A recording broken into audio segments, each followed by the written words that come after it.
I'm going to present the results of the first correlative biomarker type of research to come out of the clinical trial called CO17, examining the influence of KRAS exon 2 mutations on the outcomes in the randomized phase 3 trial of cetuximab plus best supportive care versus best supportive care alone in patients with pre-treated metastatic colorectal cancer. This was a study conducted by the National Cancer Institute of Canada and the Australasian Gastrointestinal Trials Group. This was the basic design of the study. Patients that had failed all prior recommended therapies, who still had a reasonably good level of fitness, were randomized to receive cetuximab along with best supportive care, which is the general supportive care, palliative care that patients receive in the advanced disease setting, pain relief, all of those sorts of approaches, or the best supportive care alone. And these patients were really in a setting where they would have otherwise have received best supportive care or palliative care as their standard of care. They were randomised in a one-to-one fashion, and the cetuximab was given intravenously once a week. And the patients carried on with treatment until either the cancer was progressing or there was unacceptable toxicity. The primary endpoint of the study was to examine the impact of cetuximab on overall survival, on the survival time. Now, we've previously presented and published the results of the overall analysis, and it did demonstrate that cetuximab provided a benefit. But when we examined the results in detail, we found that the benefit was relatively small. The median survival improvement was 1.5 months. And we could see when we looked at the survival curve that not everybody was obtaining a benefit, and we needed to try and identify the patients who were more likely to obtain a benefit. So we needed a reliable biomarker, we thought, something that could provide this accurate prediction of who will respond and benefit. It would improve what we call the therapeutic index of the treatment, delivering the treatment to those that are more likely to benefit and not giving the treatment to those that are not going to benefit.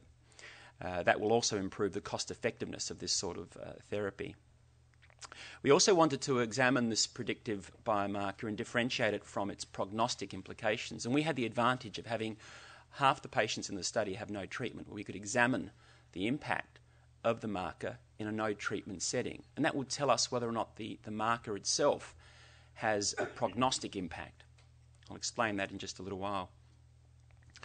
And there was a lot of information coming out that indicated that the KRAS mutation status of the bowel cancer may be such a biomarker. Now, you've already heard a little bit about KRAS. It's a protein inside the cancer cell, and we know that it's an important protein that can control the way the cancer cell grows and survives.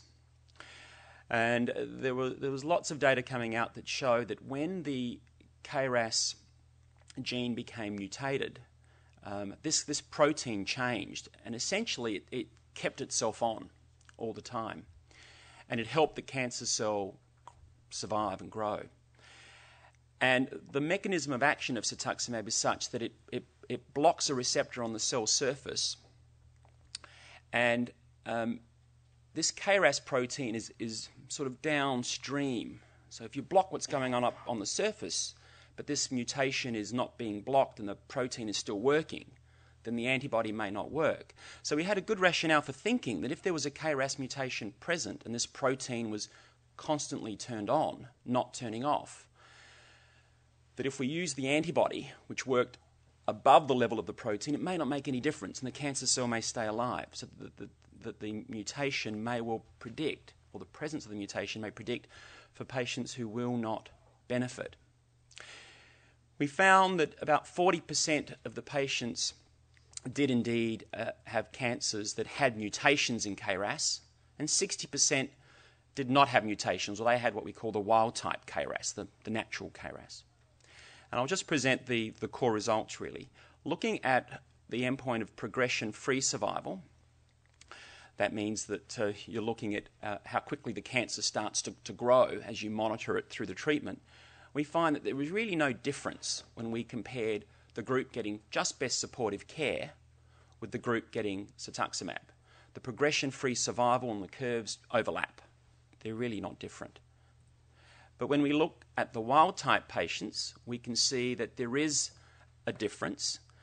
with the patients receiving cetuximab having a longer time to progression of the cancer. And the hazard ratio is 0.4. The difference is quite large, and the p-value is highly statistically significant. So that was encouraging, but the main endpoint of the study was overall survival.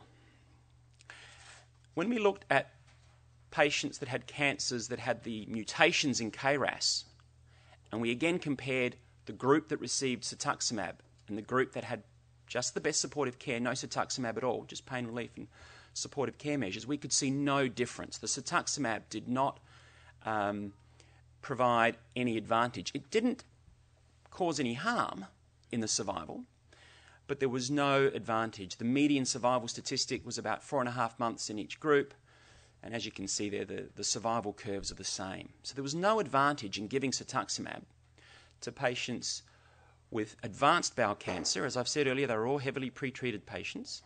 If the cancer has this KRAS mutation present, this protein mutation present within it. But when we looked at the overall survival of patients with tumours that had the wild type, the natural KRAS protein, we saw a big difference. We saw that the median survival was effectively doubled in these patients, and the statistics are highly significant. So cetuximab does provide a survival advantage. It helps patients live longer, but only if the tumour has got the wild type KRAS. I said earlier that we also examined the prognostic influence of KRAS. What if having the wild type KRAS in and of itself was a good thing? Maybe wild type KRAS tumours are tumours that grow slower anyway, and patients are going to live longer with wild type KRAS tumours anyway. Maybe tumours that have KRAS mutations are more aggressive and grow faster. So we could look at that within a no treatment arm. So we're taking out the influence of any treatment that we're giving, like cetuximab, or these patients weren't receiving chemotherapy. So this is a fairly sort of clean analysis. And what we saw was that there was no difference. So within a no treatment group or a best supportive care group, it didn't really matter whether the tumours were having KRAS mutations or wild type KRAS.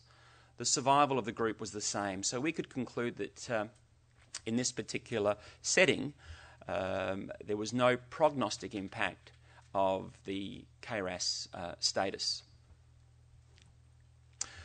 So in conclusion, we found that there was no benefit in using cetuximab monotherapy, that's using it by itself, in patients with mutated KRAS tumours in the context of pre-treated advanced colorectal cancer. There was a 4.7-month improvement in the median survival, a doubling essentially, with cetuximab in patients with KRAS wild-type tumours. There was an improvement in the progression-free survival as well, and that the KRAS mutation status did not have a treatment-independent prognostic effect. So we think that KRAS is a predictive marker. It predicts for who's going to benefit from cetuximab. Thank you.